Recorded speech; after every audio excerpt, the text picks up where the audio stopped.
Hello, welcome to my kitchen table. So to start off this video journey, I thought I would share with you 7 habits I have that help me get better at writing in a second language. In my case, English. For you, it could be Italian or Chinese or whatever.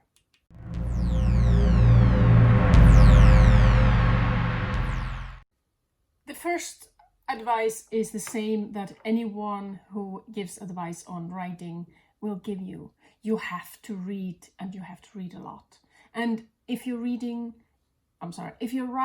in a second language, then it's especially important to read in the language that you're going to be writing in. Read a lot and read different variety of things. Make sure to do a little reading before you start writing. Just find your favorite chapter in a book or something that speaks to you right now and read that. Read 1 page, read a poem, something to start the mind off in the language that you're going to be writing in.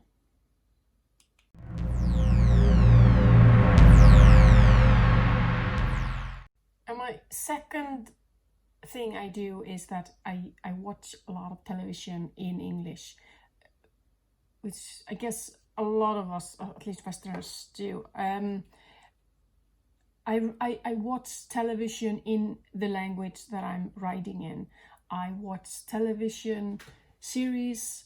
I try to be aware of where it's set, where it's coming from, and I try to focus on how people talk and the language differences between characters and things like that. Be aware of the language used and watch different things, watch documentaries, anything that interests you, TV shows or films. It really doesn't matter as long as you're exposing yourself to the language that you're going to be writing in.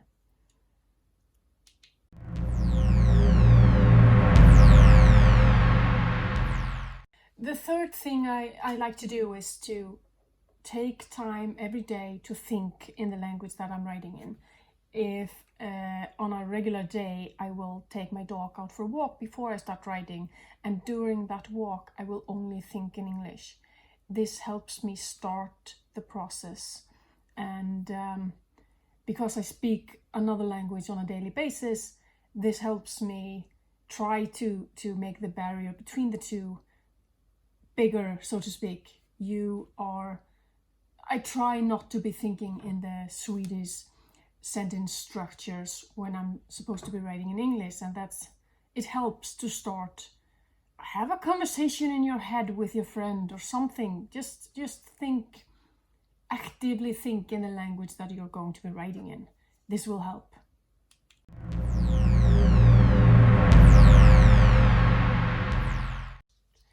The fourth thing is closely related. They all are, of course. A lot of people listen to music when they're writing.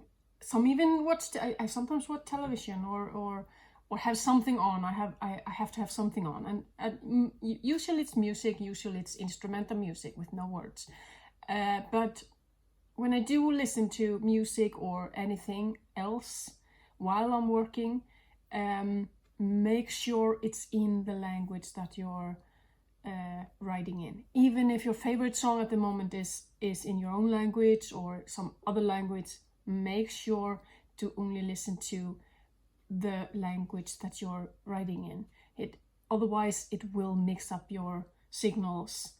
Your language signals will get crossed, and you will start to overgo those boundaries, those barriers that are supposed to keep the languages separated.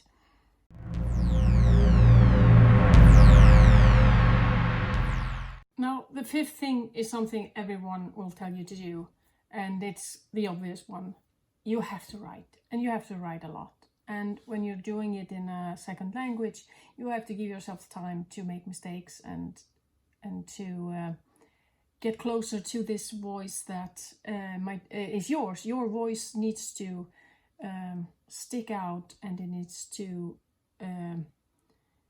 reflect in the language you're using, and for that you have to have time to hone it, and you have to write a lot, and write every day if you can, even if it's just 500 words or 200 words. And try to write in one language at a time. If you're one of these amazing people who can write in several languages, I would stick to one and then go to the other, at least over the day. Never do two languages at the same time. I try to do that, and it usually helps separate the tone of voice and the phrasing, the wording, the sentence structure. Everything becomes a little easier if you're focusing on one thing at a time. And write. I can't say that enough.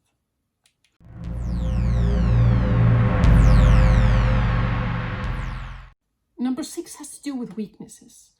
It's important to recognize your weaknesses. When you're writing in a second language, you're not going to have the instinctive way of saying things. You're going to have to search for words. You're going to have to use dictionaries and online resources you can find in your language and theirs. I usually have up at least 2 or 3 dictionaries when I'm writing. One for if I find the word in Icelandic, to see if I have a good replacement there than in English, and the same for the Swedish. So if I find a word that I can't seem to find in English, I try to go through the dictionaries to find those words. And this also goes with fine-tuning your language. If you're using the same word over and over again, that's not a good thing. And so you need to expand the vocabulary. So don't be afraid of the thesaurus. I don't know how to pronounce that. But don't be afraid to use that. It's a bit dangerous, because you can be stumbling on words that you don't exactly know, and you need to familiarize yourself with a new word very well before you use it with any form of significant power, whatever. You need to know it. You need to do more than read the description in the dictionary. Find it in a text somewhere. Look online. How is it used in different places? How is it used in sentences and so forth? So to make sure that it's saying what you want it to say. But don't be afraid to find new words. That's the most important part of this journey, is to get better. And that's how you do that. One of the ways you do that. So use your weaknesses. Try to be aware of them. Don't be afraid of them. We all make mistakes. Even people who are writing in their first language make language mistakes. There are editors for that. That's their job, to fix all these things. And your problems are probably going to be different from native speakers, but they're still, we all have our issues and our weaknesses. Just be aware of them.